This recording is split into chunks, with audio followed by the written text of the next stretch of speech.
ఈ పరిచర్య కేవలం దేవుడిచ్చిన భారంతో జరుగుతూ ఉంది. మరొకసారి చెప్తున్నాను, మాకు కుటుంబ సభ్యులుగా దేవుడు చాలామందిని ఇచ్చారు. రక్త సంబంధికులు ఎవరంటే మరి దేవుడు ఇచ్చినటువంటి సంఘము, అలాగే క్రిస్టియన్ మెంటర్స్ కుటుంబము. దేవునికి స్తోత్రం కలుగును గాక. కాబట్టి నిస్వార్థంగా జరుగుతుంది. ప్రతిరోజు ఉదయం 5:30కు సాయంత్రం 8:30కు ప్రతిరోజు మేము కూడుకుంటాం. మన రాజారావు గారు ఆన్లైన్లో ఉన్నప్పుడు, ఈ మీటింగ్కి 4 రోజుల ముందు ఆన్లైన్లో మేము కూడుకున్నప్పుడు ఒకటే అన్నాను, సార్ మా ప్రాణం ఎంతో ఆశ కొనుచున్నది మిమ్మల్ని చూడాలి. ఎందుకంటే ప్రతిరోజు ఆన్లైన్ సహవాసంలో రాజారావు గారు వస్తారు. అందరూ వీడియోలు ఆఫ్ చేసుకుని ఉంటే రాజారావు గారు ఒక్కడే వీడియో ఆన్ చేసుకుని ఉంటారు. ప్రతిరోజు ఆయన ముఖ దర్శనం మాకు కలిగిద్ది. ఎందుకంటే ఇంత ఆశ? ఎందుకు ఇంత ఆశ? ఈ మధ్యన అభి అనే ఒక చిన్న బిడ్డకు కిడ్నీ ఫెయిల్ అయిపోయి ఆపరేషన్ జరుగుతుంటే కన్నీళ్లు పెట్టుకుని నేర్చారండి ముక్కు ముఖం తెలియనటువంటి సేవకులు ఆన్లైన్ ఫెలోషిప్లో.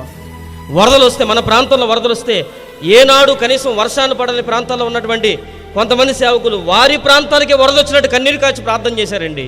కాబట్టి మరోసారి మిమ్మల్ని అందరినీ క్రిస్టియన్ మెంటర్స్ క్రైస్తవ సమైక్య కుటుంబంలోనికి ప్రేమతో ఆహ్వానిస్తూ ఈ మాటలు ముగిస్తున్నాను. దేవుడి మాటలు దీవించును గాక.